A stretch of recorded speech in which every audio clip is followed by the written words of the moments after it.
existing buildings and lessons from the EU. Those three. We've had an adjustment in our agenda because the second session that was to happen in this room is no longer happening. And so after we hear now from a panel talking about sustainable principles in truly affordable housing, lessons from Egypt, we'll have a presentation by Patrick Domingos Temboa from Real talking about green affordable housing finance in this room. So he will move from here to here. 5 minutes. Okay, 5 minutes, just to give people time to get to the other room. Thanks very much.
Okay, hello everybody.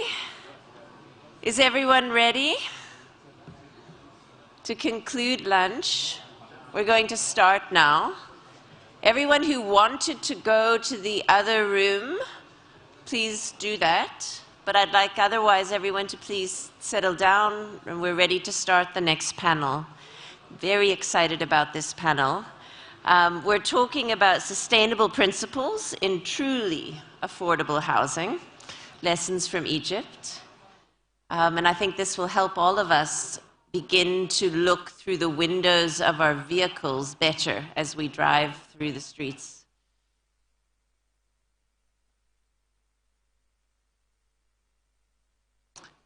If I can please call the panel up, Salma Yusri from the Urban Development Program at UN Habitat. You're UN Habitat.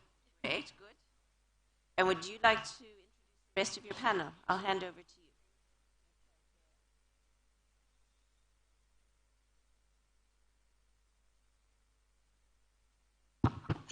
Good afternoon, everybody, and I think we're lucky to have this after lunch so that everybody is refreshed and ready to start again.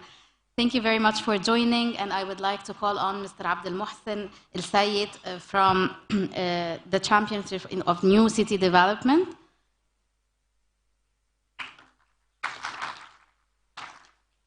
We also have Mr. Ashraf, who is the head of the Egypt Program for Habitat for Humanity. And last but not least, Engineer Khaled, who is the CEO of the Urban Development Fund in Egypt.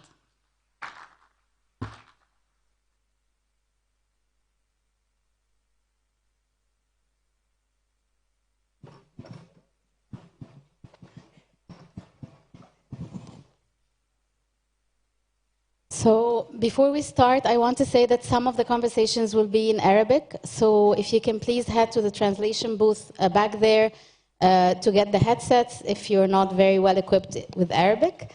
So please, I'll also allow a few moments for that.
Okay. Please, whoever needs to use a headset, they need to also submit their IDs to the translation booth, and then they will take it back, we promise, once you get back once you return the headset.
ايوه كانوا قاعدين مش شغالين بقى.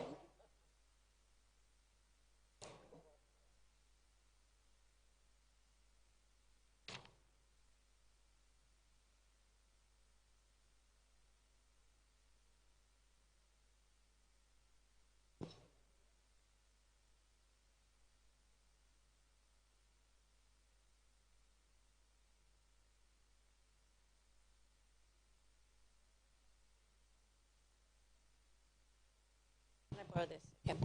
While we're settling down, can I just ask that Sahar Atia, Ramin Khorshed, Amr Shalan, and Mohammed Abdel Kader, are you here because you're wanted in the Malachite room, which is where your session is? Okay.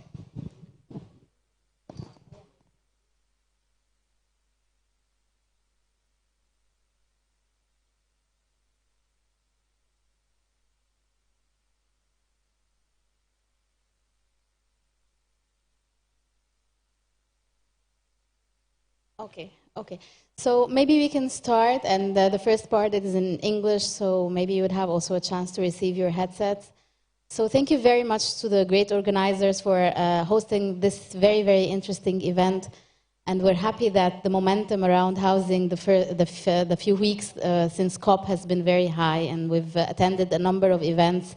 Habitat for Humanity had also prepared a very interesting MENA housing event, and I think this momentum is really creating a very good awareness on the issue.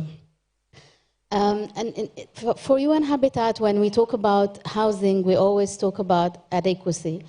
And I was very happy to see that affordability is the focus of the session, but we also wanted to have a wider look on what would affordability mean in the wider spread of adequacy.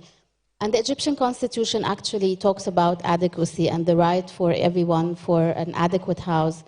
And that, of course, means a lot of the keywords that we've heard today from Dr. Maria, Ms. Mai, about not only affordability, but also accessibility, the location of the housing programs, the adequate space, the shelter conditions, and a number of issues that we've talked about today. And if we focus on the affordability, UN Habitat has joined forces with the Ministry of Housing in 2016, and we issued the first Egyptian housing profile. And there's a standalone chapter that talks about affordability and very interesting data around affordability in the Egyptian market. And in this data, you'd find that, for example, the lowest income groups cannot even afford sometimes housing in the informal settlements. So you would figure out that the smallest unit in informal settlements is only affordable to the 43rd quintile of income percentage. And the highest unit in developing areas and in maybe compounds would be only affordable to the 99th percentile. So I think we all acknowledge that there is a gap in the market, and we're very happy that recently we've been discussing very closely with the Housing Finance and Mortgage Fund on the rental market. And this is all related to also the first national housing strategy, which was issued by the Ministry of Housing and Cooperation with UN Habitat in Egypt in 2020. And it's the first human rights-based housing strategy for Egypt, also based on the global housing strategy approach of the UN. So we were very happy to see that the recommendations out of this strategy is being put in place. So again, I think that when we address the questions to the different speakers that we have today, I think we will have in mind that we already have the background, the layout for Egypt. We're very happy to see the number of programs Ms. Mai has presented this morning that are already bridging some of the many gaps that was there in the previous programs. And if you allow me to now switch in Arabic and start some of the interesting discussion we're excited about today. Thank you. مهندس خالد، أهلا وسهلا بحضرتك، وسعداء جدا لوجود حضرتك معانا النهارده.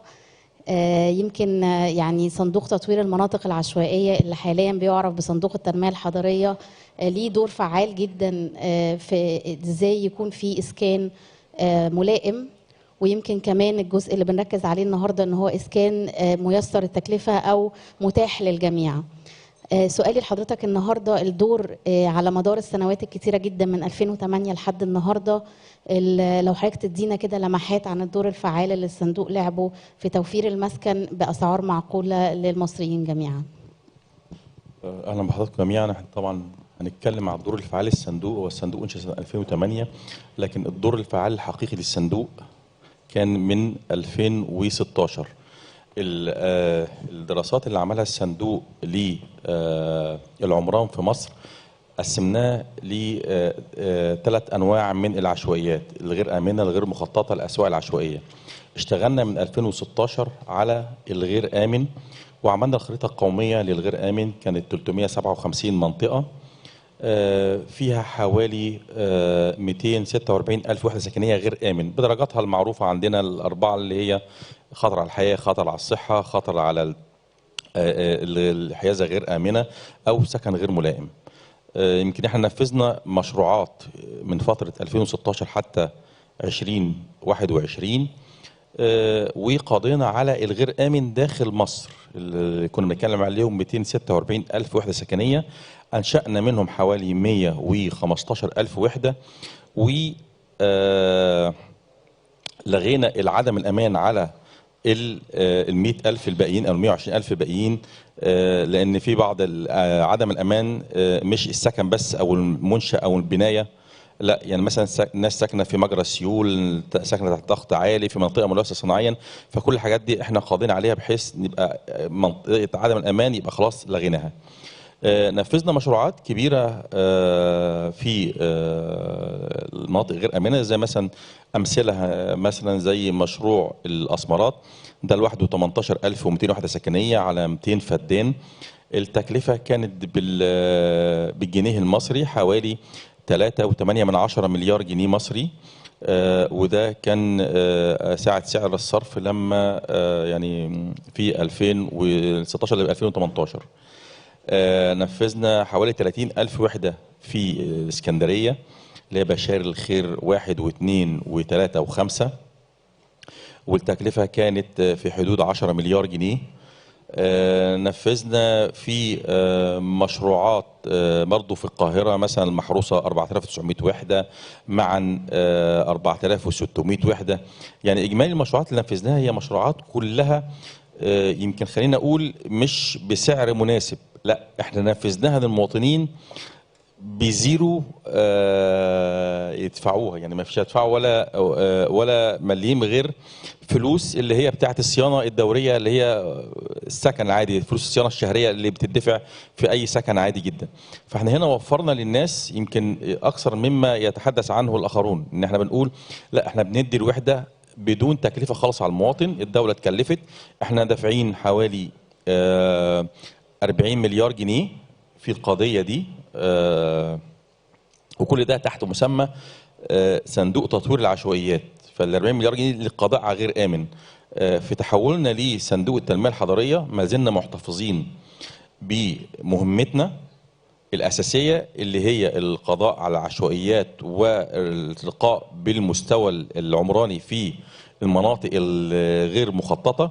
ودي كنا حاسبين تكلفتها في حدود 318 مليار جنيه، والاسواق العشوائيه في حدود 44 مليار جنيه. ودول شغالين معانا في الخطه تحت مظله صندوق التنميه الحضريه. بالاضافه الى طبعا بقى دخلنا في المرحله الثانيه للصندوق، اللي هي احنا دلوقتي بنشتغل في بعض المبادرات، منها تطوير عواصم المحافظات والمدن الكبرى.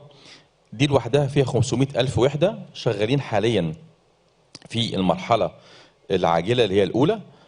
دي 114 ألف وحدة شغالين فيهم فعلا. نسبة تنفيذنا متوسطة بقت 77%. ده المتوسط بتاعنا، كان في بعض المشروعات وصلنا ل 90 وبعض المشروعات الثانية 60 أو 50%، لكن متوسط المرحلة اللي هي 114 ألف وحدة 77%. القيمة التقديرية لتنفيذ المشروعات دي حوالي 120 مليار جنيه، ودي بنحقق فيها جميع المستويات المطلوبة داخل المجتمع المصري.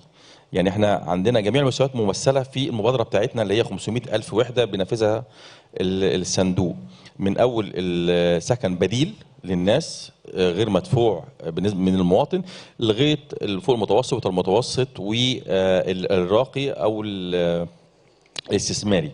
فجميع المستويات المتمثله معانا في دي، ويكاد يكون ان الموضوع هنا بنحاول نتيح جميع مستويات السكن للناس باسعار مناسبه جدا جدا واقل من اسعار الاخرون. دي المرحله اللي احنا فيها. طبعا دخلنا في مرحله في حاجه تانية اللي هي احياء القاهره التاريخيه، ودي طبعا العمران بتاع القاهره التاريخيه كله كان نقدر نقول مهترئ، او نقدر نقول في مدمر بمعنى اصح، واللمحه الاثريه والتاريخيه الموجوده جوه القاهره بدات تختفي خالص، وبدا يحصل مزيج من العمران التاريخي على المودرن، على المباني المتهدمه، على اراضي الفراغ، على حاجات كتير جدا بدانا نشتغل فيها. ودي تكلفتها في حدود حوالي 70 مليار جنيه، شغالين في المرحله الاولانيه منها في 5 مناطق فقط ب 6 مليار جنيه. وبدأنا نخش على مشروعات أخرى زي حدائق الفسطاط 500 فدان 500 فدان، تكلفة 6 مليار جنيه، وبيعمل حدائق مركزية على مستوى عالمي، يمكن من الحدائق المعدودة على مستوى العالم كله. ودي الحمد لله نسبة تنفيذها وصلت ل 40%، وهينتهي المشروع في نهاية 2023 وهكذا. يعني مشروعات كتير جدا بدأنا نشتغل فيها في الصندوق بتحقق جميع مستويات الاحتياج في المجتمع المصري.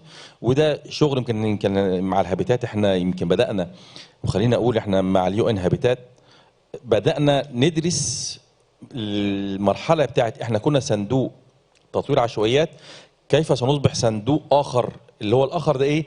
اللي هو من 2017 واحنا شغالين مع اليو ان هابيتات درسنا الكلام ده كله، خرج النتيجه بتاعته في 2021، انشئ على اساس النتائج اللي ظهرت ما بين التعاون مع اليو ان هابيتات مسمى جديد لصندوق التنميه الحضريه، تحت الدراسات اللي عملناها اللي هو تشريح العمران في مصر كله، ازاي شرحناه، ازاي نعمل احتياجات المجتمعات، ازاي نقدر نعمل التصنيف للعمران في مصر على اساسه نقدر نشوف احتياجات العمران من ايه. فعشان كده سمي الصندوق صندوق التنميه الحضريه بناء على هذه الدراسات. اللي احنا دلوقتي احنا كنا بنتكلم صندوق تطوير العشوائيات عمل شغل ب 40 مليار جنيه، النهارده احنا في ايدينا شغل بتريليون 160 مليار جنيه.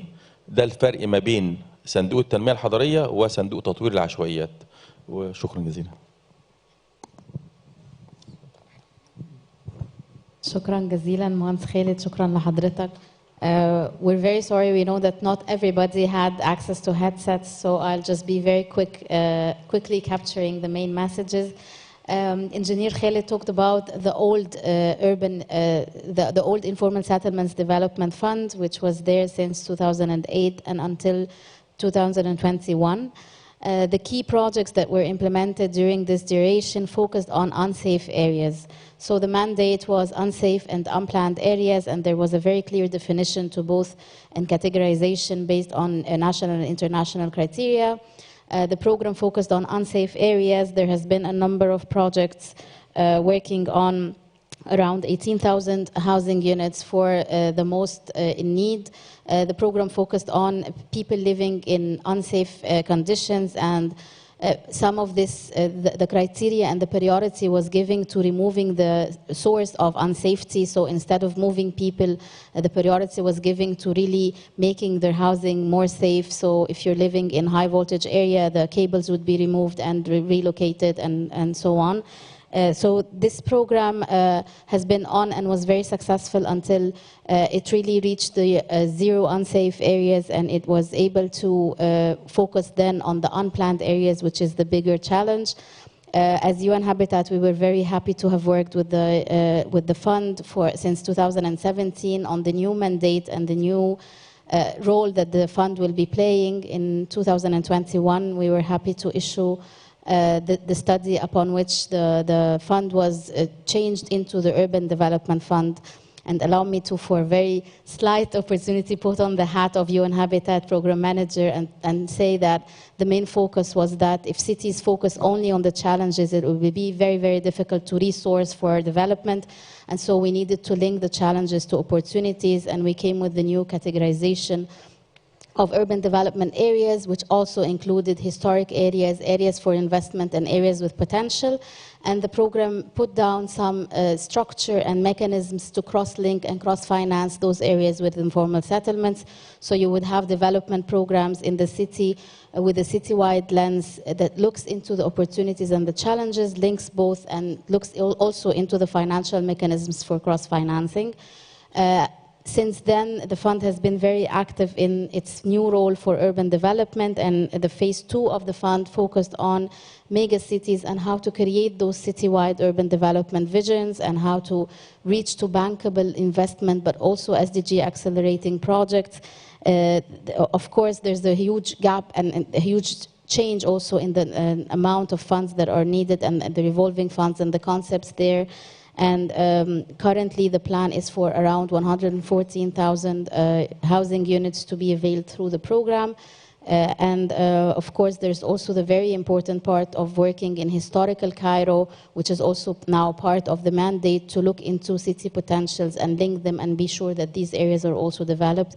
Thank you very much, Engineer Khaled, for this interesting overview of the fund history and what we're doing now.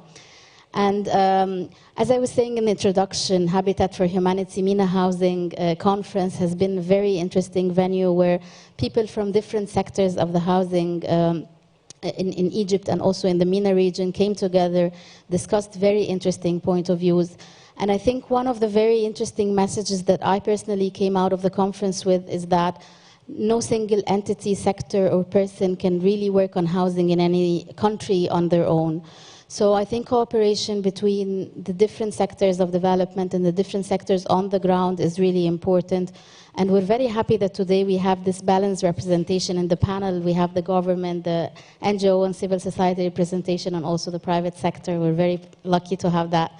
And maybe my question now to Mr. Ashraf, and we wanted to see, because we understand that Habitat for Humanity has very strong relationship with the community. They understand the needs.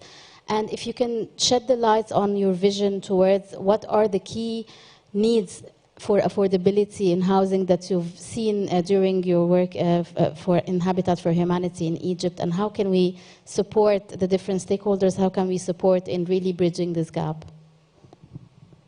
Okay, thank you very much.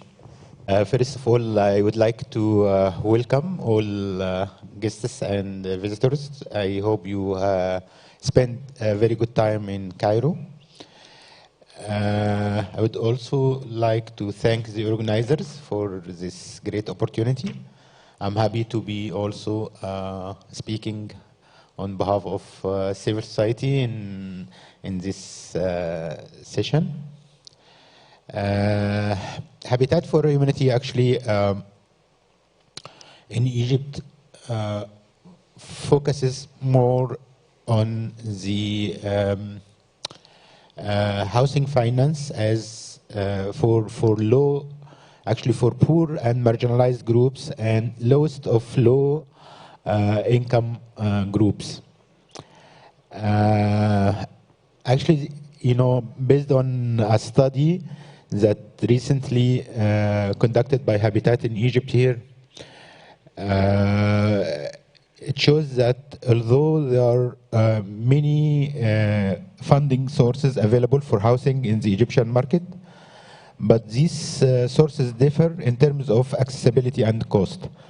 For example, banks provide housing financing products at a reasonable cost, but are difficult to access due to legal requirements and you know the requirements from the clients that it's hard to be fulfilled in, especially in low-income groups.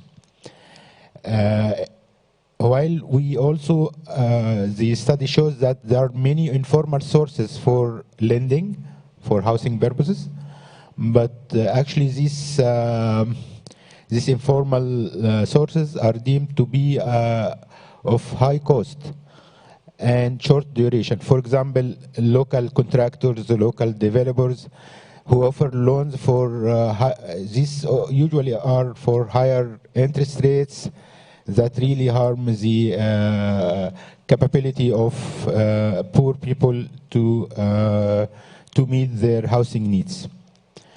Microfinance institutions, actually, they don't provide housing loans, but they, many of the clients actually, they divert these loans from SMEs to meet their housing needs also.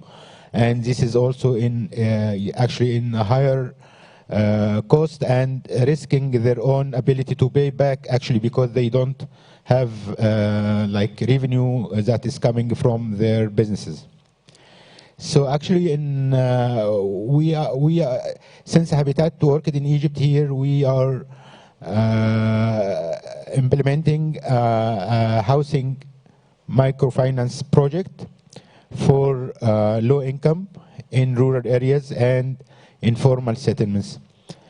The main characteristics of this actually program is the high involvement from the community. So we are implementing this project in collaboration with local and national NGOs, but in each community where we are working, there is a local housing committee that actually in charge of developing and managing the whole program at the community level. Starting from selecting the beneficiaries and follow up and all the housing loan cycle. One of the lessons learned that we can share actually is the importance of the capacity building for this community-based programs. So we as Habitat, we are providing a lot of capacity building opportunities for actually for the committees, for the CBOs, for the community-based organizations, for the local NGOs who are involved. In one of the other things that I would like to share also with you, that we don't provide only the loan, but we are providing also housing support service, and this is sort of technical support actually to beneficiaries.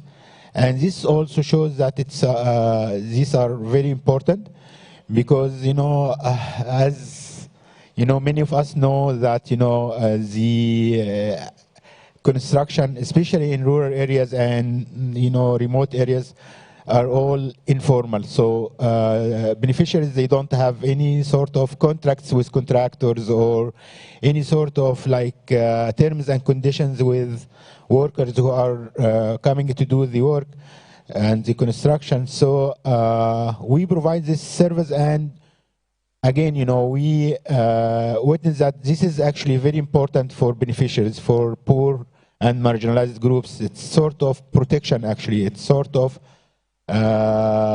enhancing the quality of the construction and the work that they are doing, and in the same time it even reduces the cost, because if there is a good technical support, also this reflects on reducing the cost.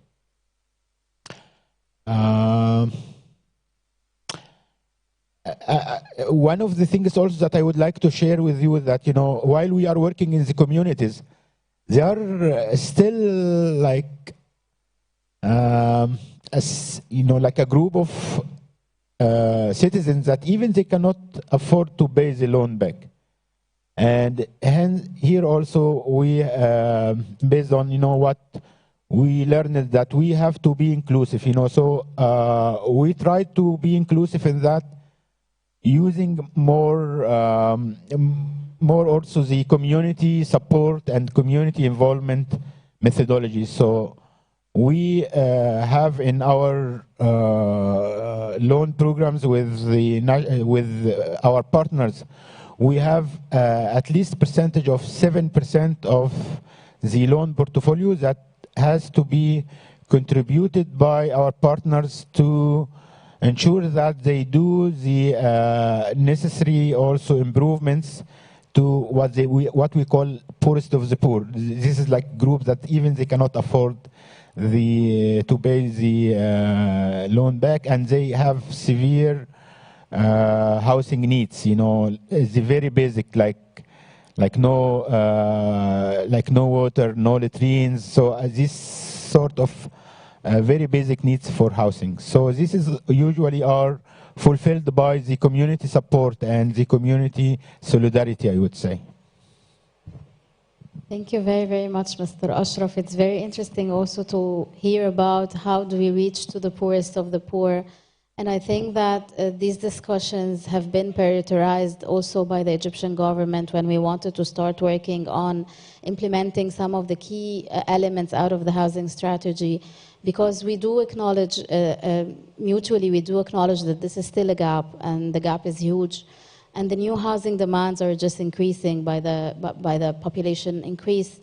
And I think that we would really want to also work and reach out to the different partners to see how can the poorest of the poor also access housing, not necessarily ownership, because it's not necessary that everybody has an owned house, but because of affordability and because of income gaps, rental programs should be really improved and should be accessible to all. And this is a constitution promise that the country has given to all, and that the UN also is working very closely to achieve. So it would be great to also continue the very interesting cooperation with Habitat for Humanity on that. And again, if we talk about change at scale, and we do acknowledge also as part of the analysis we did that despite all of the efforts we've heard about this morning, and that continues to grow, around only 35% of housing units are produced through the public sector in Egypt. So 65% is being produced by the private sector. And I would also like to note that almost 60% is being produced in the informal settlements. So these systems work, and this system works very well. It's just how, Mr. Abdel Mohsen, how do you envision that the private sector plays an effective role towards affordability and towards filling in the gap? And we totally acknowledge and understand that it's a private investment sector, and that, you know, investments are there, but how do you envision that such a cooperation can also support the affordability gaps in Egypt? Excellent question. Thank you very much.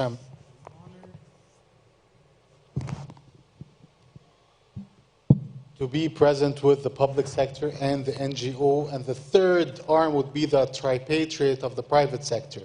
And here I am representing part of the private sector and answering the question that has been posed: why in the world would the private sector come to play an integral role to see? I can already see a few smiles. That's a question that should be on the forefront of everybody's mind. Why anybody in their right mind would step in as a private sector with the return on investment that you have kindly referred to come into this very niche market.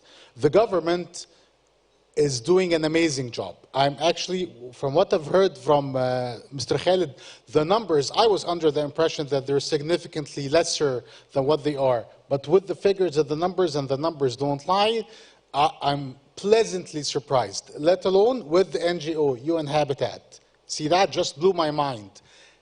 Even though there is still a gap, with all those tremendous figures, there is still an increasing trend on the demand side that no matter how much the public sector and the NGO do, will never be able to satisfy that gap.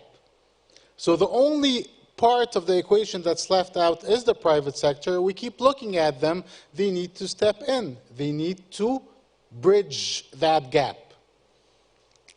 And I honor that. And you are right.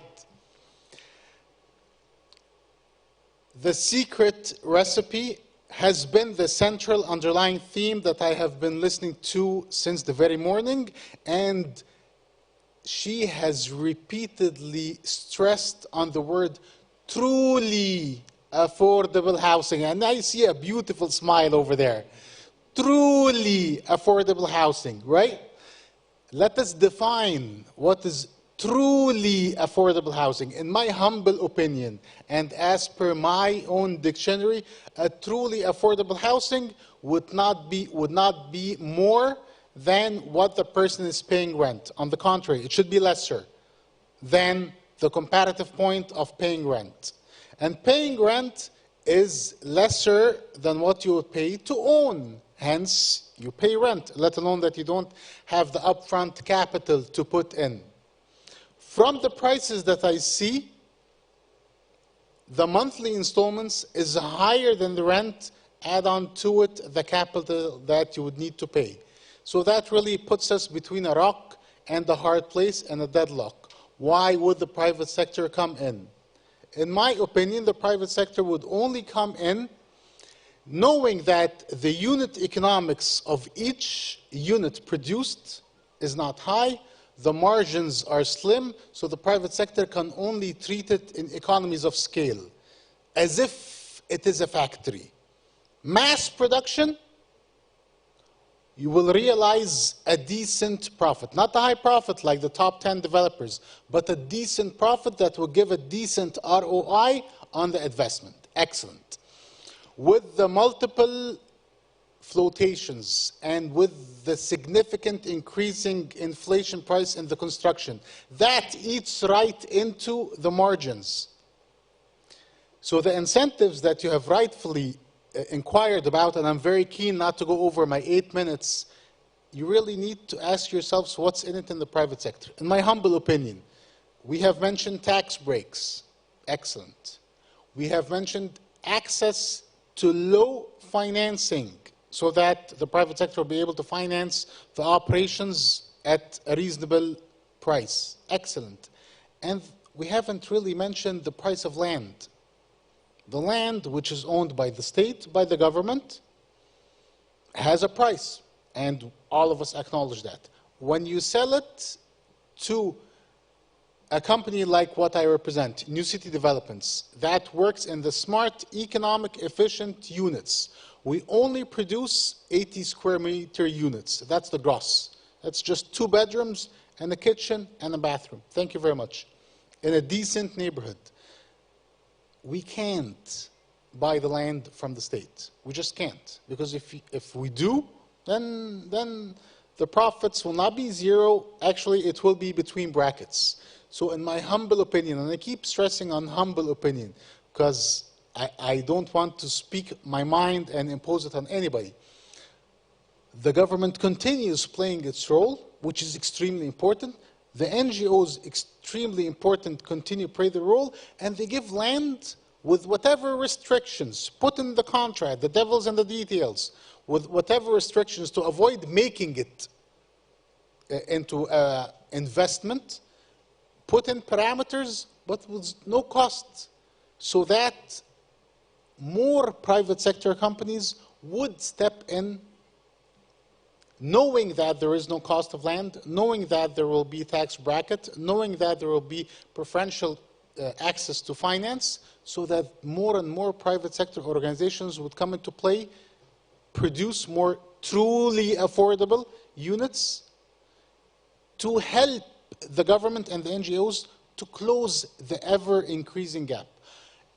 I am not aware, but that's no statistic, I am not aware of any other formal private sector organizations operating in this trench that represents more than 60% of the Egyptian population, other than New City Developments. I could be wrong, maybe there is 1, maybe there's 2, maybe there's 3, but for sure there ain't a dozen.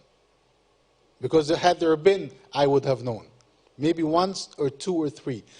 And that is not sufficient, by hook or by crook, to be able to supply the ever-increasing demand of a truly affordable housing.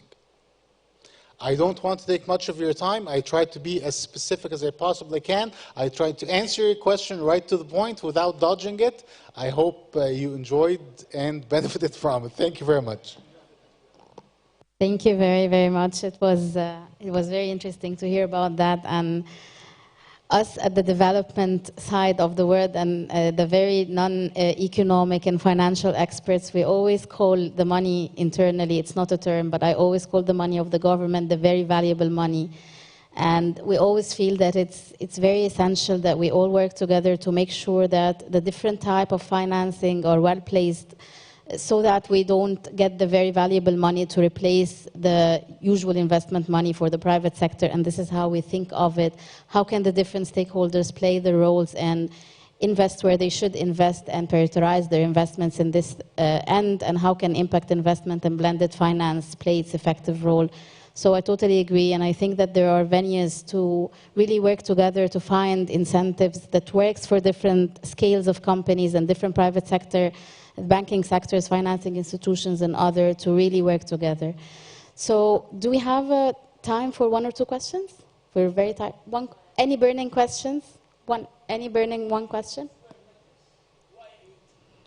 Why 80 square meters? One very straightforward question. Why 80 square meters, please? Thank you. It's actually 80, not 180. It's 80.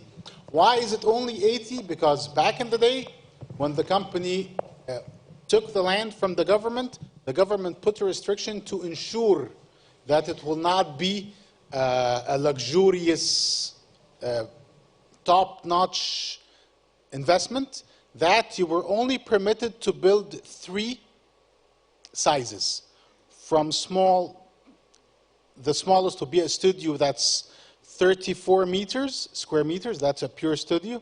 The second size will be a 1-bedroom apartment, and that's 48 square meters. And the third and last size that you're permitted to build is 80 square meters, and that's the top end of the spectrum. So answering your question, why 80? It was one of the 3 sizes that were permitted from the government when they were giving us the land, and we only continued with the large size, which is 80 square meters. Gross, that will give you a net of 64 square meters to be able to produce a simple, economic, efficient 2-bedroom apartments. And still, Egyptians are or would like to have more space. So the 80 highest is tiny, but that's a response to your valid inquiry. Thank you. Thank you very much. Maybe we would take the other discussions bilaterally because I've seen that we really need to move forward. So thank you very, very much, valuable speakers. It was a pleasure for me to be here with you, and thank you very much for the organizers, and we continue with the agenda.